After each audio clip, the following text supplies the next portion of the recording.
नमस्कार, secure academy के YouTube channel पर आप सभी मित्रों का हार्दिक स्वागत अभिनंदन है दोस्त। मैं हूं दिलीप और आज की इस बेहद खास सेशन में हम स्टडी करने वाले हैं एनसीएफ 2005 की, जो कि हमारे एग्जाम में हर साल आते हैं। हर साल 2 से 3 नंबर का क्वेश्चन फिक्स है, इसमें से क्वेश्चन आता है। इसलिए आपसे निवेदन है कि वीडियो पूरी तरह कंसंट्रेट रहिए, फोकस कीजिए जो हम स्टडी करने जा रहे हैं। वीडियो बहुत ही शानदार होने वाला है, बहुत विधिवत ढंग से इसको अध्ययन करने की कोशिश करते हैं। लेकिन अगर आप मेरे चैनल पर नए हैं तो चैनल को सब्सक्राइब कीजिए। ओके, तो ज़्यादा समय वेस्ट ना करते हुए सीधा हम पॉइंट पे चलते हैं। सबसे पहले पहला क्वेश्चन देखते हैं। पहला क्वेश्चन दिया है कि एनसीएफ 2005 बल देता है, किस पे बल देता है? ऑप्शन नंबर 1 रटने पर, ऑप्शन नंबर 2 करके सीखने पर, ऑप्शन नंबर 3 समस्या हल करने पर, ऑप्शन नंबर 3 इनमें से कोई नहीं। तो बताइए इसमें से आंसर क्या हो जाएगा? बताइए।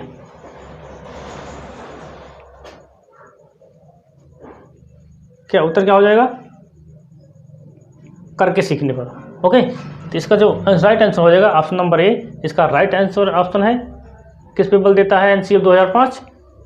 करके सीखने पर। तो आइए इसके पीछे की लॉजिक समझने की कोशिश करते हैं। ठीक है, तो दोस्तों जैसा कि आप सभी जानते हैं कि 1993 में भारत मानव संसाधन विकास मंत्रालय के नेतृत्व में प्रोफेसर यशपाल की अध्यक्षता में एक समिति का गठन हुआ, तनाव एवं बोझ मुक्त शिक्षा समिति।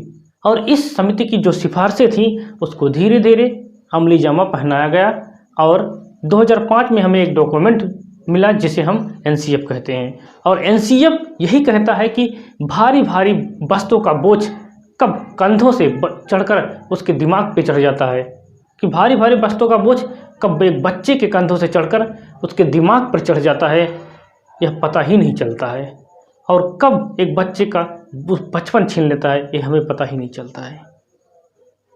देखिए बहुत इंटरेस्टिंग कहानी, बहुत लॉजिक है, आप सब ध्यान से समझिए कि एनसीएफ 2005 कहता है कि यही कहता है कि भारी भारी वस्तुओं का बोझ कब कंधों से चढ़कर उसके दिमाग पर चढ़ जाता है और कब एक बच्चे से वह उसका बचपन छीन लेता है हमें इसे पता ही नहीं चलता है। ऐसे में शिक्षा का उद्देश्य है कि सिर्फ किताबी ज्ञान को रटना ही नहीं, शिक्षा का उद्देश्य बच्चे को स्वयं करके सीखने दो, उसे उसकी अपनी ज़िंदगी जीने दो, उसे एक खुले आसमान में विचरण करने दो, उसे एक पंछी की तरह उड़ने दो, चीज़ों को तोड़ने दो, जोड़ने दो, उसे खुद के कर सीखने दो। एनसीएफ 2005 यही कहता है कि बच्चे को पूरी तरह से फ्री कर दो, उसमें एबिलिटी है, वो सीख लेगा। तो दोस्तों आपसे रिक्वेस्ट है कि एनसीएफ 2005 जरूर पढ़ना, क्योंकि ये बहुत बेहतरीन है। अगर रियल में एक शिक्षक बनना चाहते हो तो एनसीएफ 2005 को जरूर पढ़ना, बहुत गजब का लिखा हुआ है। अगर आप उसके वेबसाइट पे जाएंगे एनसीईआरटी के, तो वहाँ पे 150 पेज का एक एनसीएफ पूरा डॉक्यूमेंट वहाँ पे सबमिट हुआ है, बहुत मस्त लिखा हुआ है। ओके, तो इस तरह से था एनसीएफ 2005। आइए समझने की कोशिश करते हैं पूरे डिटेल में कि इसे कब आया। प्रोफेसर यशपाल की अध्यक्षता में से लाया गया, 1993 में आया था। आइए पूरा डॉक्यूमेंट समझने की कोशिश करते हैं।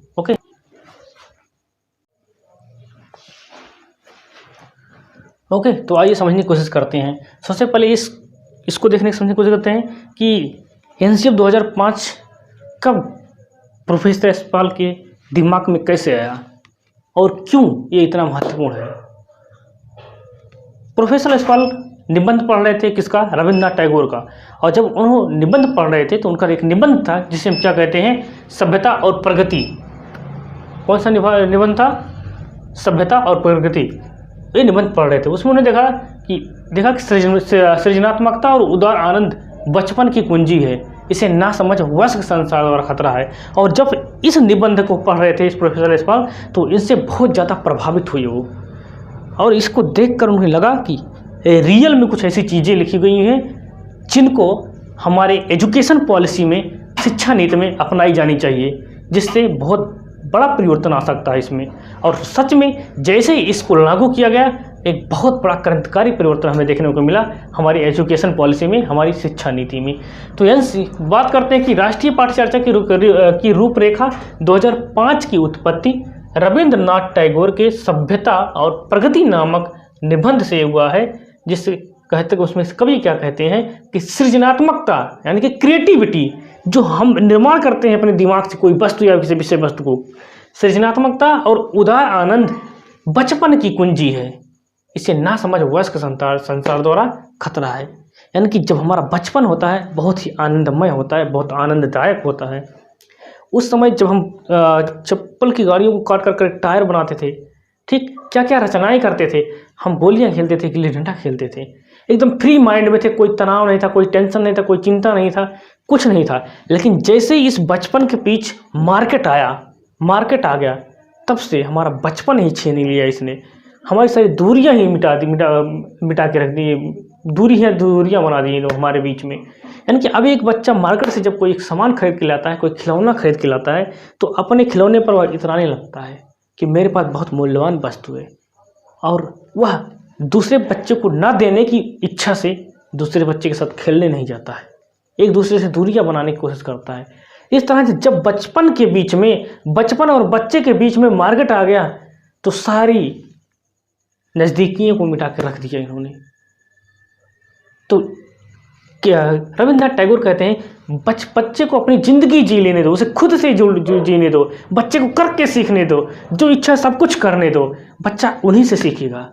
एक पेन हुआ, बच्चा एक पेन लिया, उसको तोड़ेगा, जोड़ेगा और इन्हीं से सीख लेगा वो।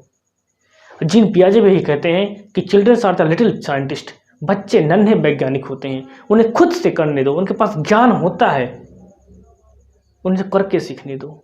जॉन डी भी इसी पे फोकस करते हैं कि उन्हें करके सीखने दो। Is that clear my point? फिर बात करते हैं एनसीएफ 2005 प्रोफेसर एसफाल की अध्यक्षता में तैयार किया गया। इसके अध्यक्ष कौन थे? प्रोफेसर एसफाल थे।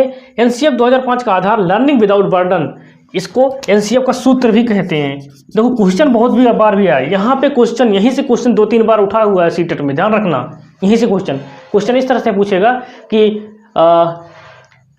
एनसीएफ 2005 की रूपरेखा, यानी कि नेशनल करिकुलम फ्रेमवर्क की रूपरेखा मतलब किस निबंध से लिया गया है? सभ्यता और प्रगति, ठीक है, या मुंशी प्रेमचंद का कोई दे देगा, या फिर कवि का नाम दे देगा, किस कवि के नाम से लिया गया, रविन्द्रनाथ टैगोर या कोई मछली शरण गुप्त या रामधारी सिंह दिनकर, किसी का नाम ले सकता है।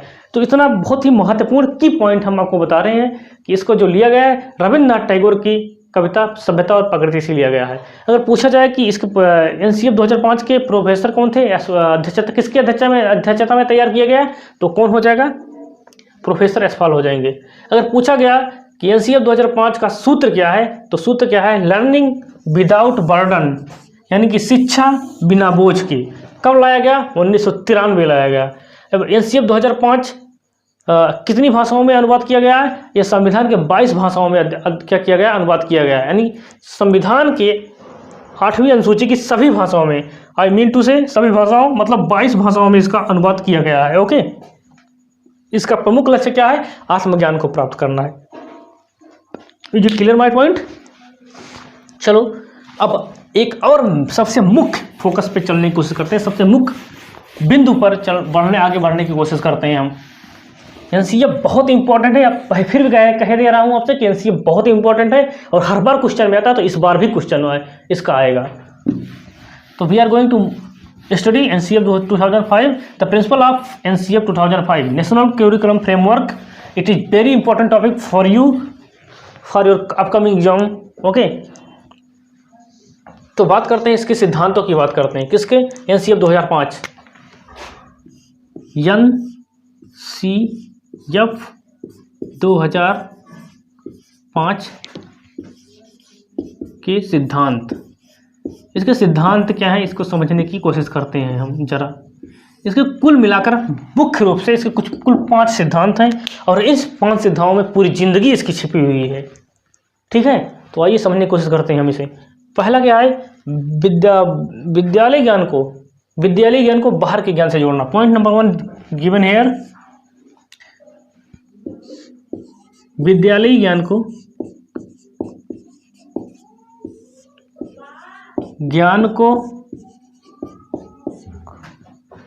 बाहर के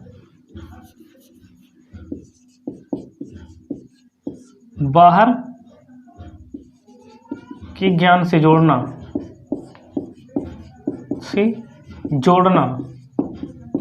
पॉइंट नंबर 1। पॉइंट नंबर 2, शिक्षा रटन प्रणाली से मुक्त हो। पॉइंट नंबर 2 क्या कहता है? शिक्षा रटन प्रणाली प्रणाली से मुक्त हो।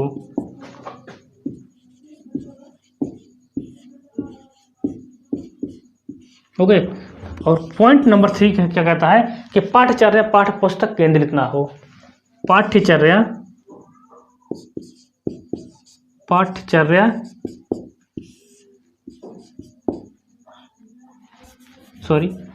पाठ्य पुस्तक केंद्रित ना हो। पाठ्य पुस्तक केंद्रित ना हो।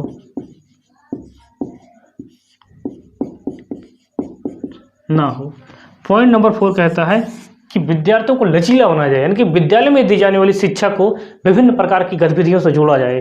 विद्यालय में दी जाने वाली शिक्षा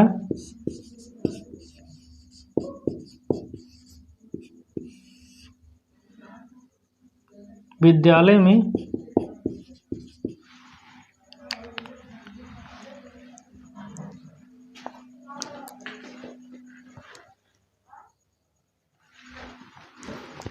में दी जाने वाली शिक्षा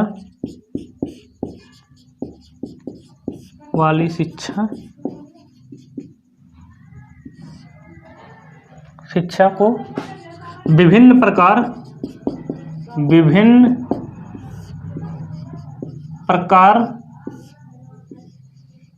की गतिविधियों से जोड़ा जाए।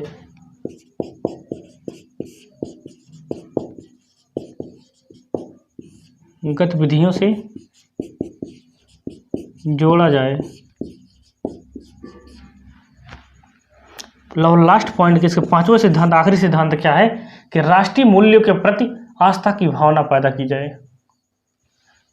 बच्चों में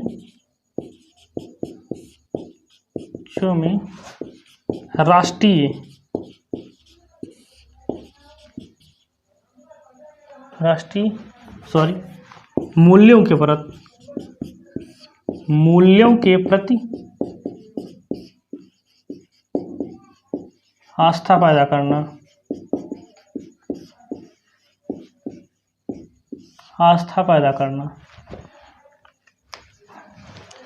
ओके,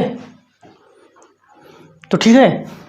यानी कि एनसीएफ 2005 के सिद्धांत क्या है? एनसीएफ 2005 कहता है कि विद्यालय के ज्ञान को बाहर के ज्ञान से जोड़ना। बहुत की पॉइंट है। ये क्वेश्चन पूछा बहुत बार गया है कि एनसीएफ 2005 के ऐसा क्वेश्चन देगा कि निम्नलिखित में से एनसीएफ 2005 का सिद्धांत नहीं है। 4 ऑप्शन देगा, एक ऑप्शन दूसरा कोई डाल देगा। इस तरह से क्वेश्चन पूछा जाएगा। या ऐसा पूछेगा निम्नलिखित में से एनसीएफ 2005 का सिद्धांत कौन सा है? 4 ऑप्शन कहीं दूसरे से उठाएगा, एक ऑप्शन इसमें से ले लेगा। क्लियर? तो पहला सिद्धांत क्या है? विद्यालय के ज्ञान को बाहर के ज्ञान से जोड़ना। यानी कि बालक जो विद्यालय में पढ़ रहा है, जो सीख रहा है, उसका ज्ञान उसके विद्यालय तक ही सीमित ना हो। उसका ज्ञान जो है वो बाहरी दुनिया से भी जुड़ा होना चाहिए।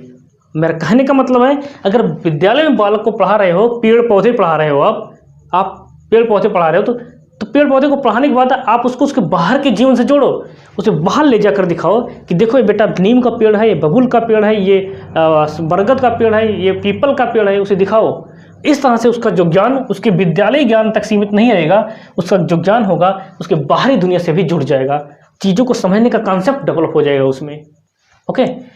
दूसरी बात कहता है शिक्षा रटन प्रणाली से मुक्त हो। पहले क्या होता था, बच्चे में टेबल रटा दी जाती थी। बच्चे से अगर पूछा जाता कि दो का पारा सुना, तो बोलेगा अच्छा सुनाओ, चल सुनो। 2 का 2 2 3 4 2 3 6 2 4 2 5 10 2 6 12 2 14 2 18 2 9 18 2 9 20। लेकिन क्या उसके पीछे की लॉजिक उसको समझ में आती है? नो। बहुत सारी पोएम भी उस रटा रहता है, लेकिन उससे अगर स्पेलिंग लिखने को बोलो, क्या लिख पाएगा? नहीं। क्यों? क्योंकि उस शिक्षा को उसने सिर्फ रटा हुआ है एक माध्यम से। इसलिए एनसीएफ 2005 कहता है कि शिक्षा को रटन प्रणाली से मुक्त करो। फिर पाठ्यचर्या पाठ्य पुस्तक केंद्रित ना हो। बच्चे को बस्ते का भार मत दो। ये बैग है, इतना ज़्यादा बैग दे दो, उसके बाद वो बैग लेकर ही ढोते ढोते थक जाए। जो बच्चे का पाठ्यचर्या है, बाल केंद्रित होना चाहिए। हमेशा चाइल्ड सेंटर, ना तो टीचर सेंटर होना चाहिए, ना तो टेक्स्ट बुक सेंटर होना चाहिए, ओनली चाइल्ड सेंटर होना चाहिए। तो बालक का जो पाठ्यचर्या है वो पाठ्य पुस्तक केंद्रित ना हो, क्योंकि वह बाल केंद्रित होना चाहिए। फिर कहते हैं विद्यालय में दी जाने वाली शिक्षा को विभिन्न प्रकार की गतिविधियों से जोड़ा जाए। क्योंकि ओके, पाठ्यचर्या पाठ्य पुस्तक केंद्रित ना हो। ओके, क्योंकि अगर टीचर सेंटर होगा तो टीचर अपना दबाव बनाएगा, जैसा करेगा वैसा ही पढ़ाएगा। क्योंकि इस कथन में हमारे एक महान अजीम राष्ट्रपति हुए डॉक्टर सर्वपल्ली राधाकृष्णन, वो कहते हैं कि एक डॉक्टर की गलती कहीं कब्रिस्तान में दफन हो जाती है, एक इंजीनियर की गलती किसी दीवार में दफन हो जाती है, एक वकील की गलती किसी फाइल में दफन हो जाती है, लेकिन एक टीचर की गलती पूरे समाज में नजर आती है, परिलक्षित होती है, दिखाई देती है। इसलिए एक टीचर को चाहिए कि इस तरह से विषय वस्तु को इस तरह से निचोड़ कर इतने सरल ढंग से अपने बच्चों के सामने प्रस्तुत करें जिससे बालक को आसानी से वो चीज़ें समझ में आ जाए। Is that clear my point?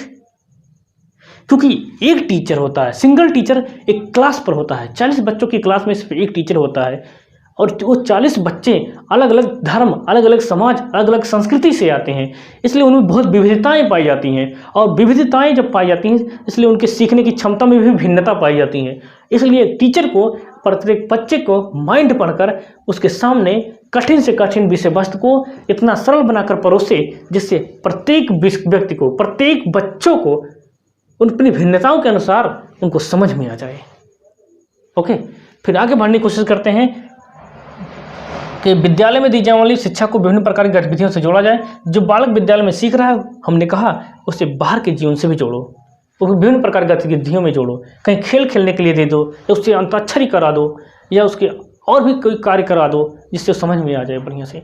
फिर बात करते हैं बच्चों में राष्ट्रीय मूल्य पर आस्था पैदा करना। राष्ट्रीय मूल्य को पैदा करना क्यों जरूरी होगा, क्यों जोड़ा गया एनसीएफ 2005 में? क्योंकि हमने अक्सर ऐसा सुना था कि बालक बहुत शरारती होते हैं सरकारी स्कूल के, कभी वो खिड़कियाँ तोड़ देते हैं, कभी डेस्क को तोड़ देते हैं, कभी कुछ तोड़ देते हैं, किसी की कॉपी टेक्स्ट बुक फाड़ देते हैं। इस प्रकार से उनमें थोड़ा अपराध की भावना, शरारत की भावना होती है। और यही बालक अगर इनमें राष्ट्रीय मूल्यों के प्रति आस्था का भाव पैदा नहीं किया गया तो ये बालक आगे चल के बस तोड़ेंगे, रोडवेज को तोड़ेंगे, मूर्तियां तोड़ेंगे, घर तोड़ेंगे, किसी का दीवार तोड़ेंगे, दंगा करेंगे। इस प्रकार एनसीएफ की जिम्मेदारी बनी कि बच्चों में राष्ट्रीय हितों के प्रति, राष्ट्रीय मूल्यों के प्रति उसमें आस्था पैदा की जाए। तो इस प्रकार से कुछ थे हमारे एनसीएफ के सिद्धांत जो कि हमारे एग्जाम में हर बार आते हैं। अगर वीडियो अच्छी लगी हो तो एक बार कमेंट जरूर कर दीजिएगा और शेयर कर दीजिएगा। तो आज के लिए बस इतना ही, मिलते हैं आने वाले नेक्स्ट वीडियो में, तब तक के लिए जय हिंद।